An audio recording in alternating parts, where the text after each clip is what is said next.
Add live.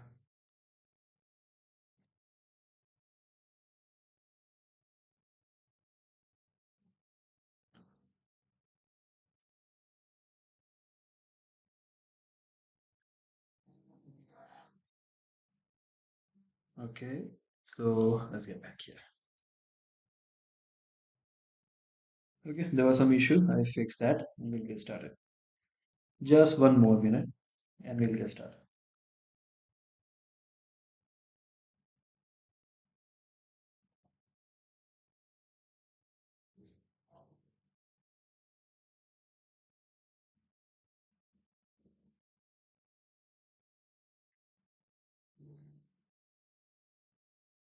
Okay, ठीक है तो start करते हैं, right? Again, so hello guys, this is Code and Code, and this is second session of competitive programming. In this session, we'll continue what we have studied in the very first session. All right, so anyone can just confirm whether I'm audible or not.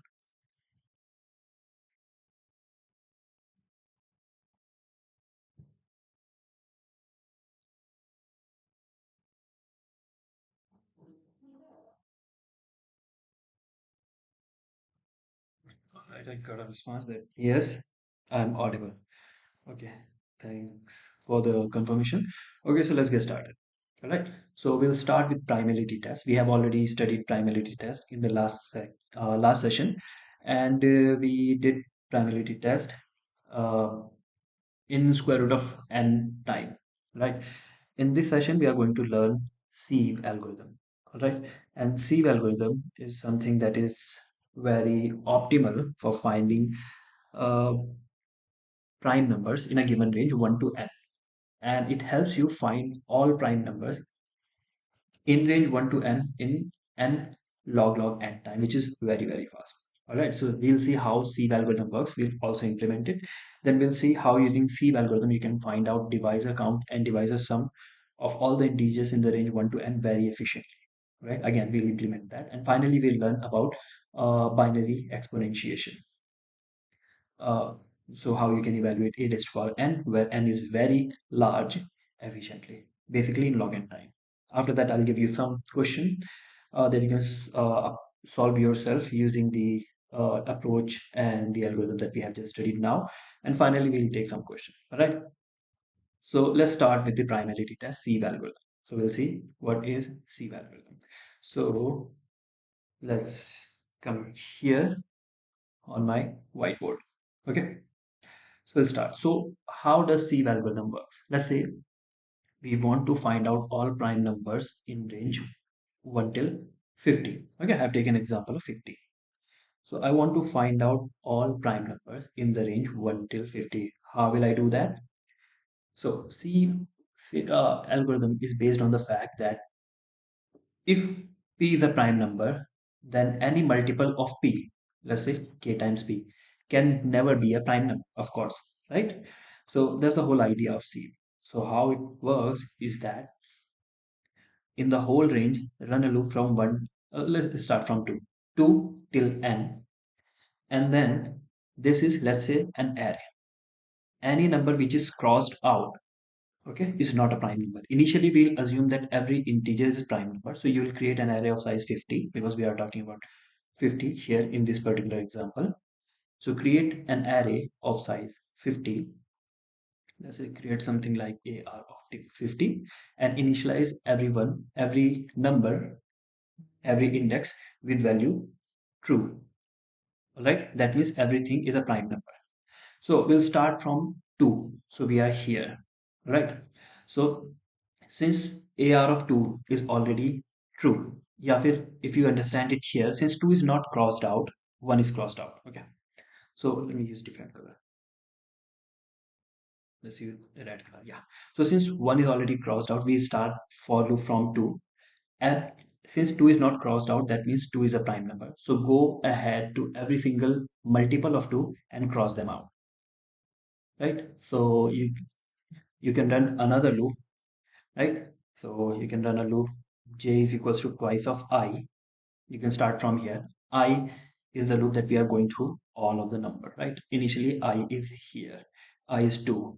So starting from twice of it and just still go less than equals to n and j plus equals I. That means you have to go through all of the multiple of 2, the prime number that you have just found out, and cross out them.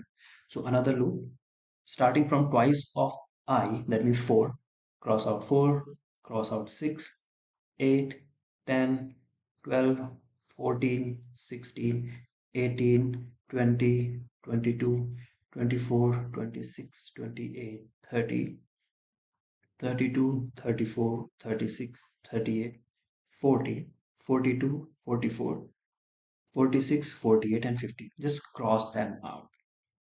We are done with that. All right. Then you will increment I. Now you are at 3. Is 3 a prime number? Yes, 3 is a prime number because it is not crossed out. So just cross out all multiple of 3 also.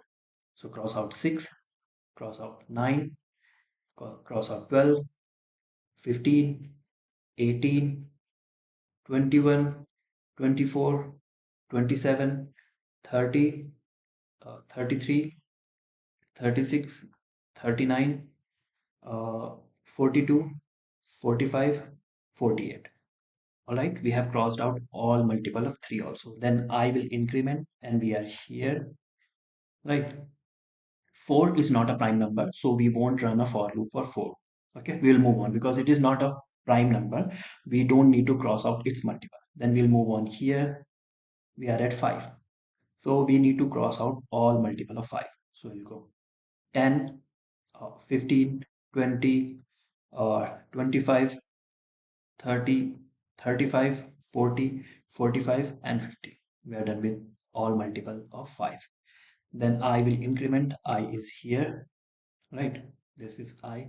6 is already crossed out. That means this is not a prime number, so we don't need to do anything about this. Then we'll move on here. And 7, since it is not crossed out, we'll cross out all multiple of 7. Since it is not crossed out, that means it is a prime number. As soon as we find a prime number, we'll cross out all its multiple. So we'll start crossing out multiple of 7. That means 14, 21, 28, 35, 42, and 49. So on and so forth, we will keep on doing exact same thing. All right, that's how you apply C's algorithm. So what you do, you simply you run a loop from 2 till n, right? And each time when you find an integer who's not crossed out, that means it is a prime number. And if it is not crossed out, what you can do, you can run a for loop and cross out all its multiple. So if you see, we have crossed out till 7, right? You can continue and do that. And then you'll find all of those numbers which are not crossed out. For example, 2, 3, 5, 7, 11, 13, 17, 19, 23, 31, 37, 41, 43, 47. All of these numbers are prime. All right. So this way you can implement Sieve algorithm and you can find out all prime number in range 1 till 50. And the good thing is that its time complexity is n log n, which is very fast, right? So if we implement the same in C++, how we'll do that? I'll do something like this. Okay, right. So first of all, let's say you want to find out all the prime number in range 1 till 100. All right. I'm defining n as 100. Okay. So let's define integer array. Let's define a vector of integer. Let's call it AR of size 101 so that we have all indices from 0 till 100, right? If I define an integer array of size 100, I get indices till 99 only. I want till 100. That's why I'm defining integer of size 101 and initialize all of them with true. Okay, my bad. We are creating a vector of Boolean. Okay, so this is basically an array of size n plus 1 where each element is initialized with true. That means we are assuming all of the number are prime number, right? Let me just comment it out also. If AR of I is equals to true, that means I is prime. Else I is not a prime. Okay, we have initialized everything with true. That means we are assuming everything is a prime number. So let's go ahead and do that. AR of 1 is equals to false because 1 is not a prime number.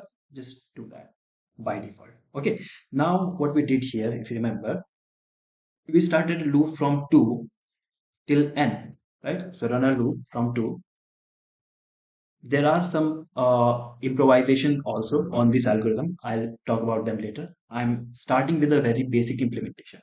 So starting from 2, let's go till n I plus plus. So what do we have to do? Uh, we have to run. We first need to check whether I is a prime number or not. Remember, we were going through all of these number 2, 3, 4, 5, and we are running. We are crossing out multiples of only prime number. So we need to check whether I is a prime number or not so that we can cross out all its multiple. So sorry, if AR of I is equals to true, that means I is a prime. I've got a question. I'll answer the question in a moment. First, let's implement this. Right? So first we'll go through all of the integers. Then second, if I is a prime number, then we need to cross out all of its multiple. If I is a prime number, that means AR of I will be true. That's what we have initialized it with, right?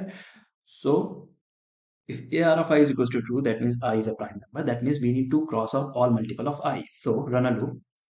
J is equals to twice of I, first multiple of I, which is not a prime number. I itself is a multiple of it, but this is a prime number. So twice of I is not a prime number. J, of course, we need to go till n. J plus equals I. We need to increment in terms of I. So twice of I, three times of I, four times of I. That's why keep on adding I into J. All right.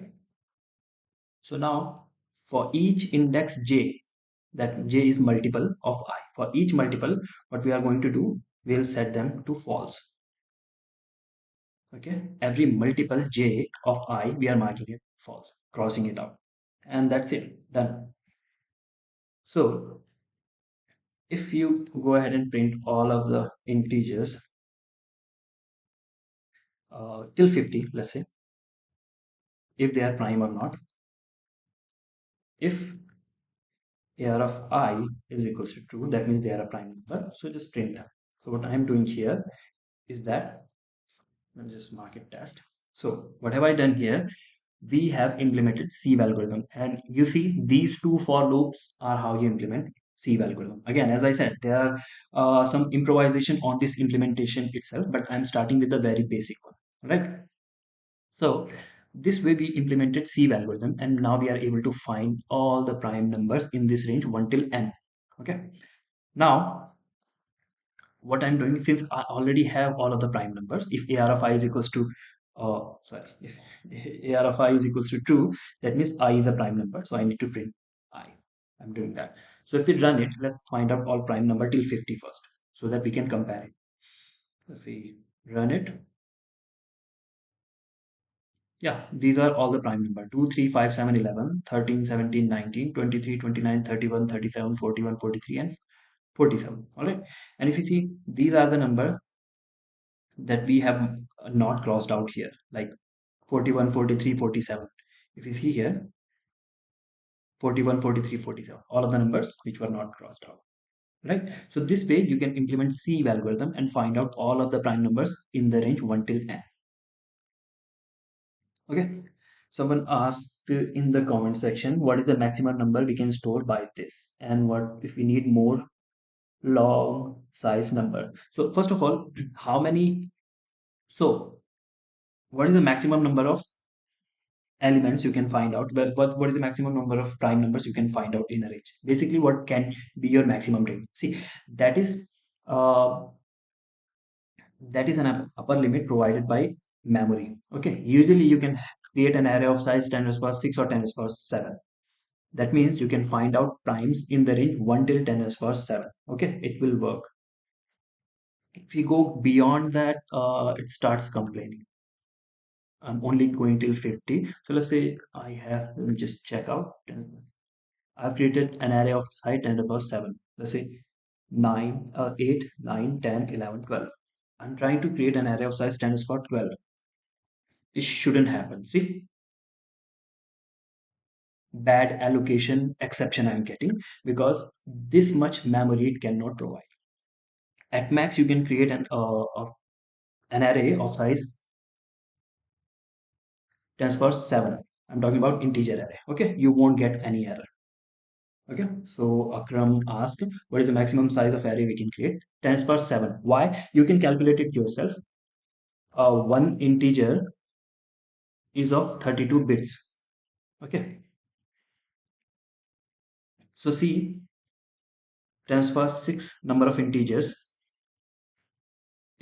10 to the power 6 number of integer, how much memory they will take. Okay, this way you can calculate how much GB of a storage it is taking, and then you'll be able to understand that when you are creating an array of size 10 to the power 9, how much space it occupies. I'm leaving that as an exercise. You can do the computation and calculation yourself, right?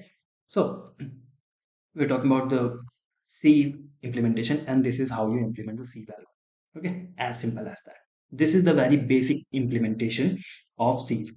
So, anyone got any idea what improvisation we can do here? Okay, anyone got any idea how we can improve this? As of now, I'm running a loop from 2 till n, but there is an improvisation that you don't need to run a loop till n. You can actually stop before that.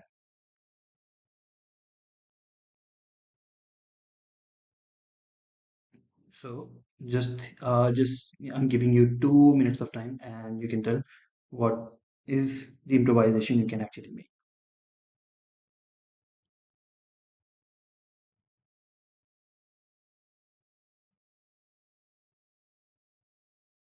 Yeah, I've got some responses.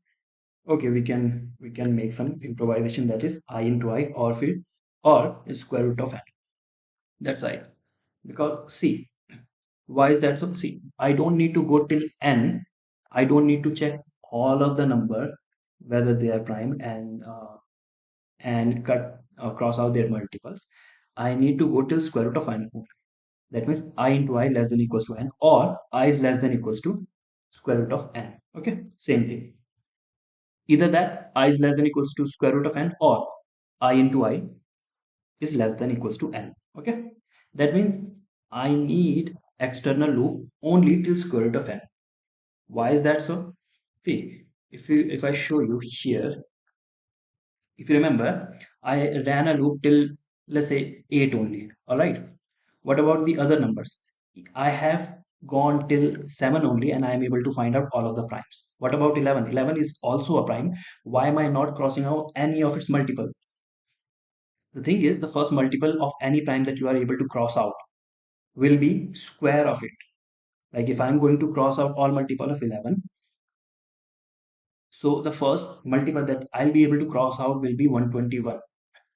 All the other numbers that are smaller than that have been already crossed out by these prime numbers that we have already found. So if I run a loop for 11, let's say, so next multiple will be 22, already crossed out, 33, already crossed out, 44, already crossed out. All of these numbers will be crossed out because square root of 50 is roughly around 7 point something something, 7 point xyz.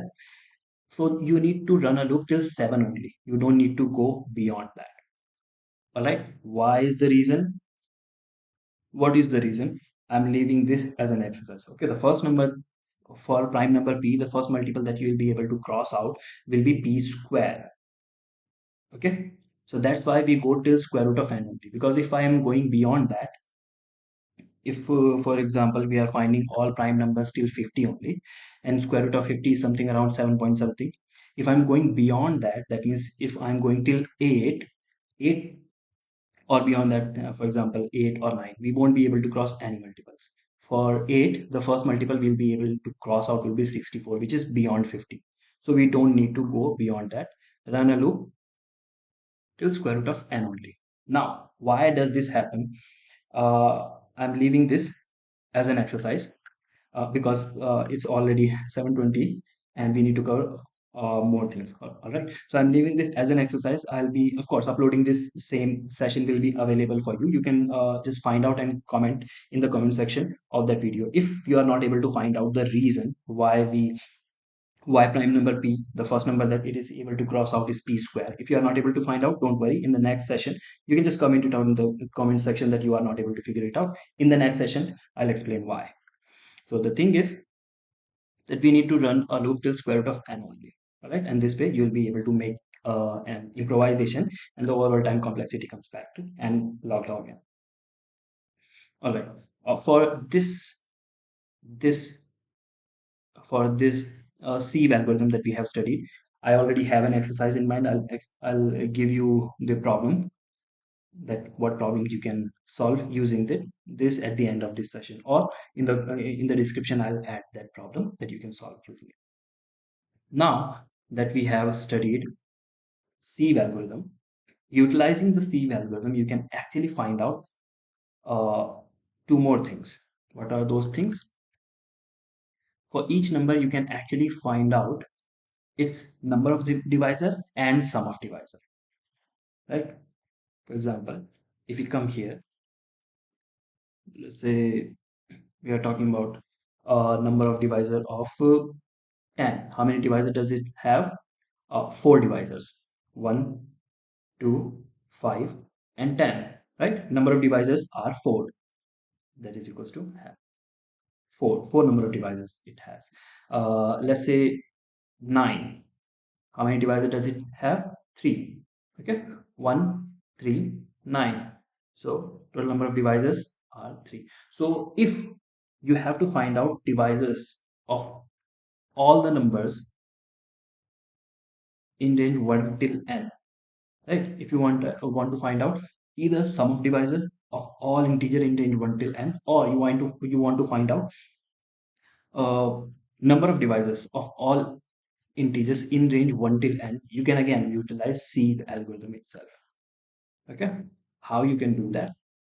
Let me just explain it with an example. Okay, so here what we are doing, we are running a loop from 2 till square root of n. What we will do using Sieve, we'll start from 1 only. Let's say we want to find out sum of divisors, right? Sum of divisors. Let's initialize with count of divisor. That will be easy. You want to find out count of each number in range 1 till 12. How you will do that? Using C. Simple. Run a for loop starting from 1. Instead of running till square root of n, since we want to find out sum of divisors for each, count of divisors for each number, we will run from 1 till n, not till square root of. Okay. So I'll start from 1. See, 1, if 1 is divisor of 1, right? I'll start at 1 and I'll go to all of 1's multiple. Everything is initialized with 0, right? So as of now, everyone has 0 divisors. I'll start at 1, my for loop. So just go to all multiple of 1 and just add 1 divisor there. Initialize with 0. So what you'll do? You'll start with 1. 1 is, just go through all multiple of 1. So 1 is multiple of 1, just add 1 there. 2 is multiple of 1, that means add 1 there also. 3 is multiple of 1, add 1, 1, 1, 1, 1, 1, 1, 1, 1, 1. So we are done with 1. Now I plus plus, we are at 2. Now go to all multiple of 2 and just increment the count. Okay, so plus 1 here. Next multiple of 2 is 4, plus 1 here. Next multiple of 2 is 6, plus 1, plus 1, plus 1, and plus 1. Okay, we are done with 2. Now I plus plus, we are at 3. Go to all multiple of 3 and increment the count. So 3, 6, 9, and 12. Alright. Now go to 4 and then all multiple of 4, just plus plus. So 4, 8, and 12. Right. Then go to 5, all multiple of 5, 5 and 10.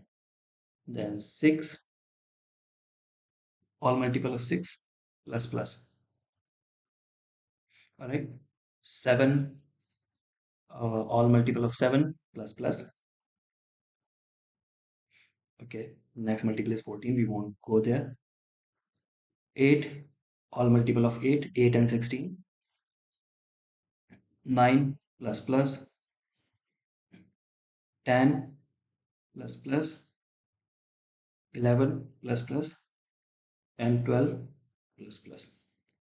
So if you see, 12 has the most number of divisor, 2, 4, 6, 6 divisor, 12 has.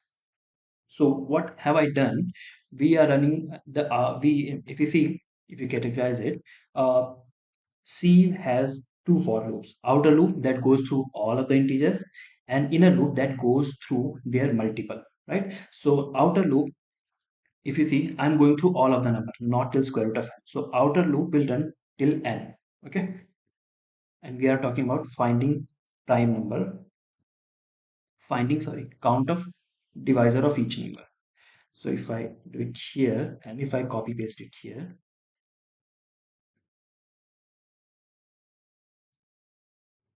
so how we'll find out count of basically number of divisors of each integer. Again, we'll define, first of all, int is equals to, let's say, 15. I'll define a vector of integer AR, again of size n plus 1, initialized with 0. Right, we are running a for loop. Internal for loop will run till n because I want to find out count of divisor of each number. So I won't go till square root of n, I'll go till n. And after that, I don't need to check whether I is prime or not. If you remember, for each number we were going to its multiple and incrementing their count, right? So you don't need this if condition, right? For each number you need to go through its divisors. So just remove that condition. And also for each multiple, so j will start from I itself, and then for each index just do plus plus. And now if you go ahead and print it, 1 I let's say equals to um, let's say n I plus plus, you can print their divisor count. So integer I has divisor count AR of I. Okay, next line. And we need to run a loop from 1. So we'll go through all integers in the range 1 till n, and we'll go through all of their multiples starting from I itself. And then for each multiple, we'll increment, because for each multiple of 1, 1 will be their divisor. That's why for 1, we are going to its all of the multiples and incrementing the count. All right. If you see here, if you run this again, so 1 has one number of divisors. So if you see here, 1 has one number of divisors, 2 has 2, 3 is only having 1. Sorry, 3 is having 2 because of 1. I only wrote plus, forgot to add 1 here.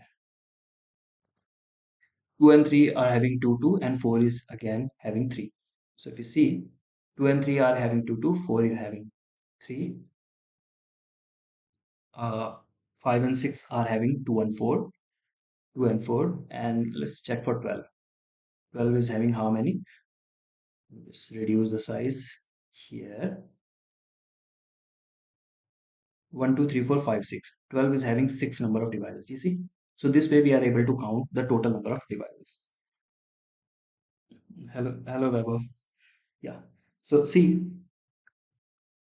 this way you can actually utilize your Sieve algorithm to find out divisor count of each integer, right? In range 1 till n.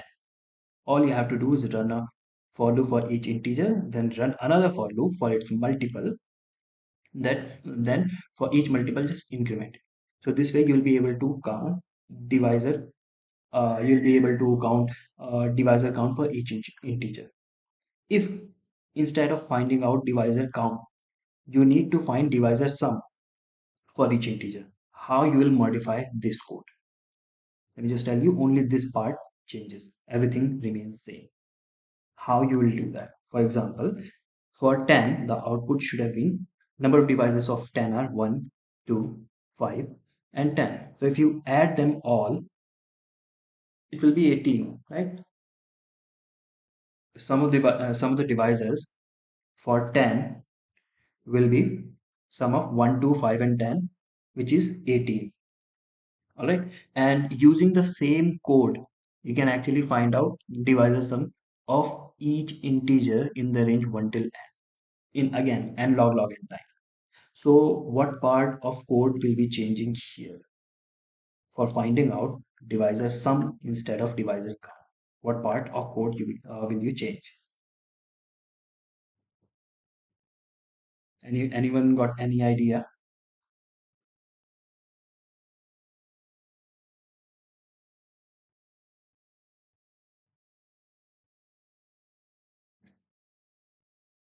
I'm waiting for 2 minutes, then I'll explain if uh, no one is able to understand what part of code will be modified. Okay, just 2 minutes.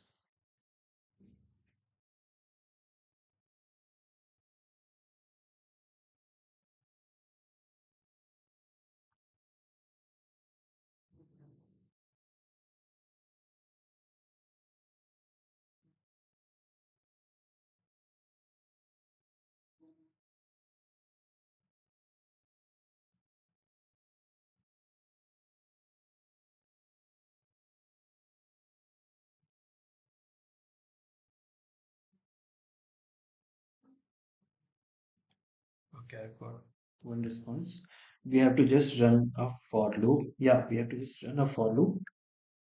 Yeah, I mean, internally, no, no, no, no. We have to run two for loop because that's how Sieve is implemented. And yeah, one more response.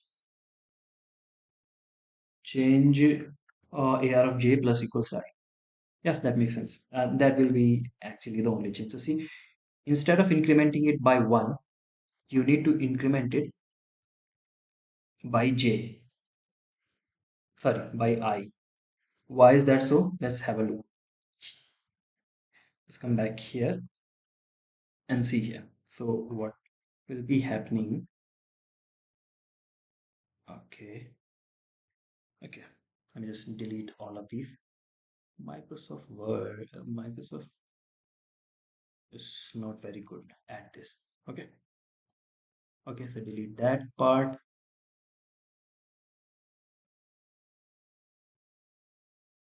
Delete this part. Okay, let's come back here. So see what will happen when we are starting from here. Initialize everything with 0 first of all.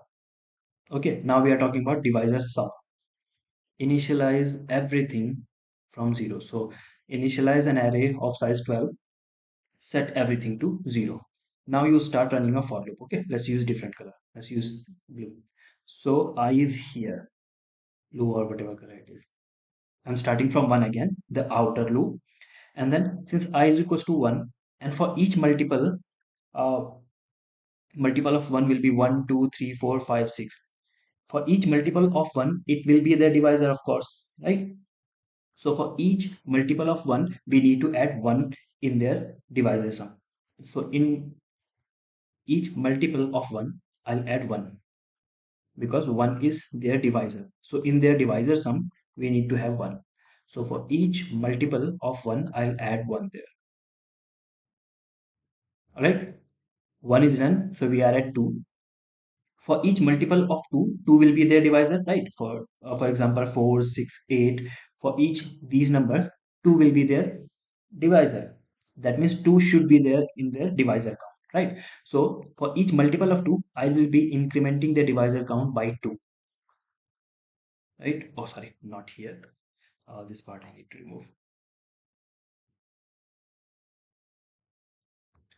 So my bad. Yeah. So 2, 4, 6, 8, 10, and 12, because all of these numbers 2, 4, 6, 8 10, 12 are multiple of 2, that means uh, 2 is their divisor. If 2 is their divisor, in their divisor sum 2 should be there. That's why for each multiple of 2, I am adding 2. Now we are done with 1 and 2. We'll increment I, and now we are at 3. Again, for each multiple of 3, 3 is their divisor. So in their divisor sum, we should have 3. So plus 3, plus 3. For each multiple of 3, just add 3 there. Plus 3 and plus 3. Now we are at 4. So for each multiple of 4, we will add 4. 4, 8, and 12. Right? Now we are at 5. So plus 5, plus 5. Now we are at 6, plus 6, plus 6. Now we are at 7, plus 7. Now we are at 8, plus 8, because 8, now we don't have any other multiples of 8, because that will be 16 and that is beyond 12. And we are only finding out till 12. Plus 9, we are at 10, plus 10, we are at 11, plus 11, and we are at 12. So plus 12. So if you see, this way you are getting some of their divisors. For example, for 9, 1, 3 and 9 are its divisor. So if you add these all, you will get the total sum. 1, 3 and 9. The total sum will be 13. Alright. So this way what we are doing, for each integer I, we are going to all of its multiple. So for each integer I, we are going to all of its multiple.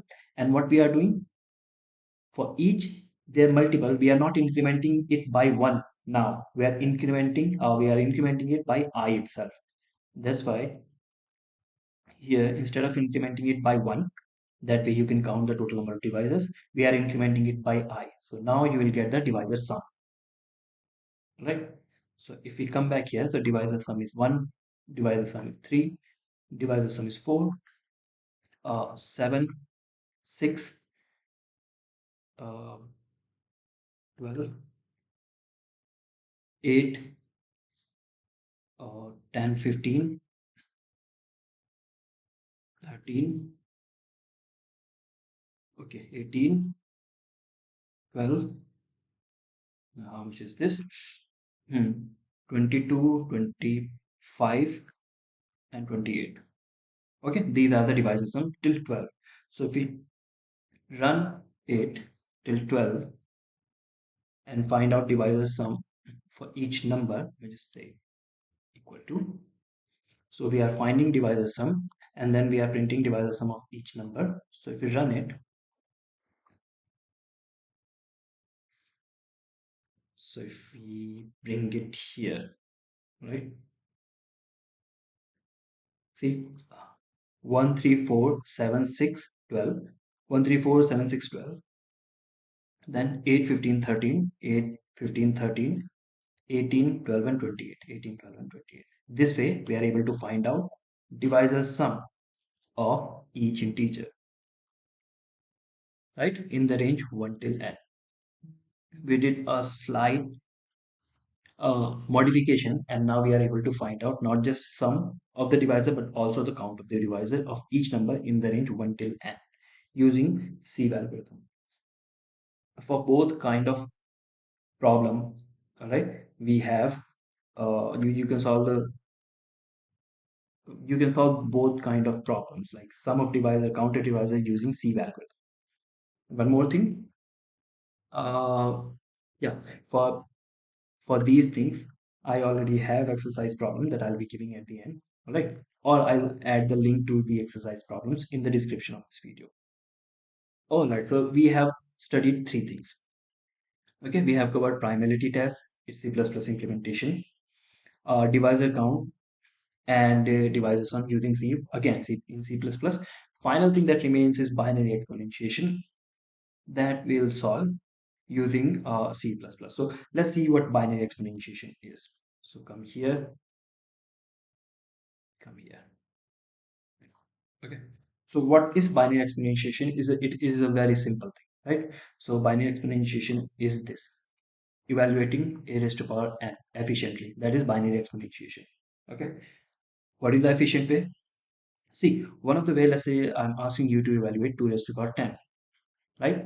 Or I'm saying to calculate a raised to the power n, and in the input I have given a is equals to 2 and n is equals to 10. That means you have to evaluate 2 raised to the power 10. How you will do that?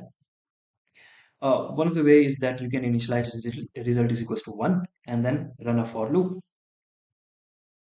I is equals to 1, I less than equals to n, and I plus plus, and then you can do result is equals to result times a. This way you can evaluate. Uh, this way you can evaluate result or a raised to power n.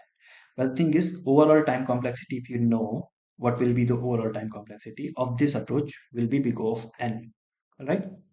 Because we have to run a for loop till n. So time complexity will be n. If I want to evaluate 2 raised to power, let's say if n is as large as 10 raised to power 9, right? So of course, as we have studied in the last lecture, that compiler speed is approximately 10 raised to power 8. So if by using that logic, this will result in TL, right? Because this for loop will, the overall operation will be taking this much number of second, that means 10 seconds. We don't have that much time. Okay, one question I've got, will I be teaching policy based data structure? Yeah, I mean, we can discuss this on next LinkedIn post. I'll share a post that what you want to learn next. Okay, so you can just suggest there. So if a lot of people want to learn that policy based data structure, of course we'll teach it. No issue. The thing is, so back to this. So if you see, it is linear, which takes a lot of time when n is big. You can do the same thing, evaluate a raised to power n in actually log n time. All right. Well, log base 2. Base of log is 2 here. So you can evaluate this whole thing in log n time. All right. How can we do that? Let me just show you. It depends on the very basic principle.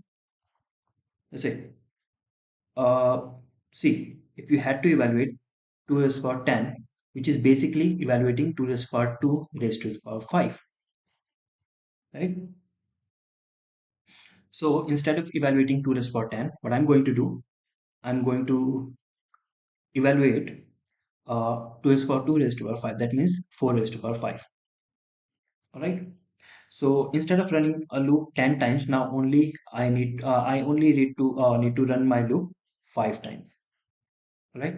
So I reduced it from 10 to 5, basically half. So if n was a million, let's say 10 to the power, let's say 10 to the power 3,000, right?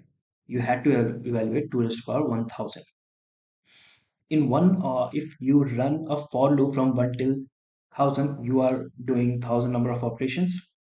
But instead of doing that, evaluate 2 raised to the power 1,000. What you can do, you can evaluate 4 raised to the power 500, right? 2 raised to the power 1,000 is same as 2 raised to the power 2 raised to the power 500, right? So now if you see, all you have to do is you do one operation, that is 2 times 2. And now you have to evaluate 4 raised to the power 500. That means now you did one operation and now you are left with doing 500 more operation. So instead of doing 1,000 operation, we reduced it to half. And using the same logic, we will reduce it again and again. Okay, so how you do that is something like this. Let's say you had to evaluate 2 raised to the power 10, which is 1024. Okay, how you do that? You have your result, which is initialized with 1. You have your A is 2 here, A is 2, and B, not B exactly, not B, n is equals to 10 because you have to evaluate 2 raised to the power 10. A is here, and is here. Okay, so initially if you see, result we initialize with 1, A is 2, and n is 10. So we have to evaluate 2 raised to the power 10. So 2 raised to the power 10 into result is going to be my result overall, right? So result into a raised to the power n will be my overall result. If you see here in this row, 1 times 2 raised to the power 10 is my actual result. Now I see n is actually even number. That means instead of evaluating 2 raised to power 10, I can actually evaluate square of this and half of this. So what I'm going to do, my result will not change at all. I will square my a, so it will become 2 times 2, that is 4. And now I need to evaluate half the power of a, that means 5 and by 2, right? So result times 4 raised to power 5 is my actual result. So what I did, I squared it and reduced it by half. So what I did, when n is even, I did a is equals to a times a, and n is equals to n by 2. This is what I did. All right, when n is even. What about when n is odd? What we'll do? Here comes the case when n is odd. What you are doing here, now since n is odd, what you'll do, you will multiply a into result, right? So what basically you have to do, let me just create some space. We have result as 1. 1 times 4 into 4 is power 5 you have to value. That means 1 times 4 into 4 into 4 into 4 into 4. Okay, 5 times. So what you are going to do, 1 times a you multiply into result, right? So result into 1 times a. If you are taking 1 times a, so the power will reduce by 1, right? That means your result will become, result is equals to results time a. You had to evaluate result time 4, right? This is my result. Sorry, you had to evaluate a times 5, right? But 5 is odd number, I can't divide it by 2. So what I'm doing, I'm multiplying a into result. I had to do it 5 times exactly. I'm taking out 1 so that the power becomes even again. So in the result, I'll multiply a. Now I can do n is equals to n minus 1, because I had to do it odd number of times. I took out 1 time, and now I have to evaluate this only, which is a raised to power 4. So what we did here is this. So in the result, I'll multiply a. So result, you multiply a, so it will becomes 1 times 4, which is 4. Okay. So a, nothing changes there. Power will reduce by 1. So power will become 4. So if it is odd, so result multiply equals to a and n minus minus. This is what happens when n is odd. Okay, so now we see here n is even. So what you will do, result will remain for 4. You will square 4, which is 16, and you divide it by 2. It will become 2, right? And again, this is even, so this will not change. Just make it a square. I think 256 is the square of 16. If I'm wrong, please correct me. And this will become half, which is 1. Okay, so let me just create a separate line here. Okay, so here I created a separate line, and now I need to remove it because, okay, I can do it. Let's delete it. Now finally, what is there? Since again n is odd, what you will do, when n is odd, result will be multiplied by this. So if you do 4 times 256, what you have is 1024, which is the result. We won't change anything here. Since you multiplied result with a, n minus minus, that will become 0. And this is where you stop. When n becomes 0, everything you have multiplied here, and you have got the result. All right, so if you see this, these are the two things you are doing. Just take one or two more examples so that you are able to understand it deeply. When n is odd, you are having three variables, result a and n. When n is even, simply square a, right, and divide n by 2, right? And if n is odd, multiply result with a and n minus minus, as simple as that. Just take one, two more examples and you will understand. So if I take the same thing and if I make some changes here itself, let's comment everything here. I don't need anything. So let's create a power function. Yeah. And it takes a, it takes n. So we have to evaluate a raised to power n. So we initialize result with 1. right? And we run a for loop as long as n is greater than 0, right? So while n is greater than 0, or even you can write while n, both the things are same. As soon as n becomes 0, this while loop will stop.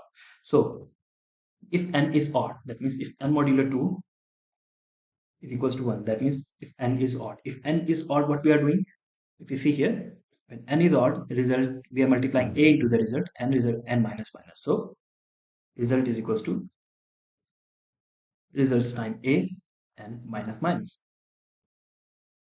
Else, that means n is even. If n is even, so a is equals to a times a, and n is equals to n by 2. And finally, we can return result. Okay. So if I run it, 2 raised to power 10. Okay. Next line, 10 raised to power, let's say 10 raised to power 4. Okay. So we are evaluating 2 raised to power 10 and 10 raised to power 4. If we run it, see, 2 raised to power 10 is 1024, and 10 raised to power 4 is, of course, 10 raised to power 4, 1 with 4 zeros. So see, this is working just fine. There is a better way to write it, but again, as I'm just explaining it, so I'm keeping it as simple as possible. All right, you can actually do the same thing doing something like this. Instead of checking this, if if n is odd, result is equals to result time a. You don't need to do n minus minus, because if n is odd and you come here, that means you have already subtracted 1 from there, and n is even now. So if n is even, you can do result is equals to, sorry, a is equals to a times a, and n is equals to n by 2. As simple as that. You don't have to write else, you don't have to do n minus minus, things like that. You'll be able to implement it this way. But I want to keep it as simple as possible so that you are able to understand. That's why we are going this way. So this way you are able to perform binary exponentiation, and this way you will be able to find out the result in log n time. Why? Because each time when for loop is running, you are reducing n by half. Okay, the way I later implemented it, where I'm not using else. So each time while loop runs, you are reducing n by 2. So you will keep doing that. As soon as n becomes 0, you'll stop. So each time you are reducing it by 2, right? Like 1024 divided by 2, 512 divided by 2, 256, so on and so forth. And you keep, when you keep dividing it by 2, it becomes, the complexity becomes log n. You can't perform more than log n operation. Same way you do in binary search. You keep dividing the overall search area by 2, overall time complexity is log, right? So that way you can compare it. So, I mean, there is a better way to do is mathematically, but we are already running out of time. That's why I'm not going into deep details of it. If you want, I can later explain. So this way you will be able to, you know, you will be able to perform binary exponentiation in log n time. Right? So yeah, this is it. We have covered everything that we were to cover. All right. So if anyone has any question, now I can answer, or we can close it. We are already close to the time. So if anyone has any question, just post it down in the comment section and I'll explain.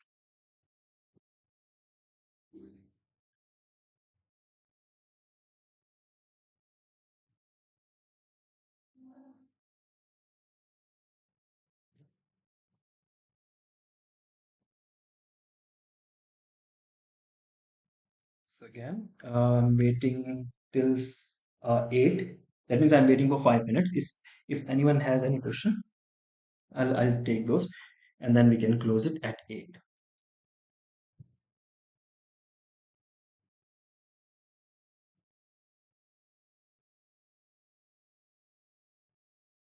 Okay, I've got one question from Rahman, that since I'm a beginner, will you be teaching all competitive programming? Yeah, of course. There are two things. Even if I'm not teaching, I already have all of the courses available on my channel, almost everything, right? Beside that, yes, I'll be teaching. everything here in this series. So don't worry, we'll go through everything. All right? Yeah. I forgot to tell you guys the problems that you can solve, and these are the problems you can solve. Count primes, problem code 204 on lead code. Four devices on lead code. 1390 is the problem code, and of course last digit on spot. All these problems you can solve using the concept that we have covered in this lecture. All right, so I would be very happy if in the video section of if in the comment section of this video you can just tell that you are able to solve all these three problems. Okay, I'll be happy. So yeah, to answer your question, Rahman, yes, I'll be teaching all of the competitive programming concepts in this series. Yes. So someone just joined. Yeah, we almost ended this session. So these are the practice problems that you can solve, and of course this video will be available, so you can go through this video also. And again, I would be very happy if you could just comment down that you were able to solve all these three problems. All right? Okay. All right. I think we don't have much questions. So whatever we have learned in this lecture, please just go through these problems, solve it. I'll be very happy if you could solve. Right? Love you guys, and good night. And yeah, till the next lecture drops, just keep coding. Thanks, everyone. Bye.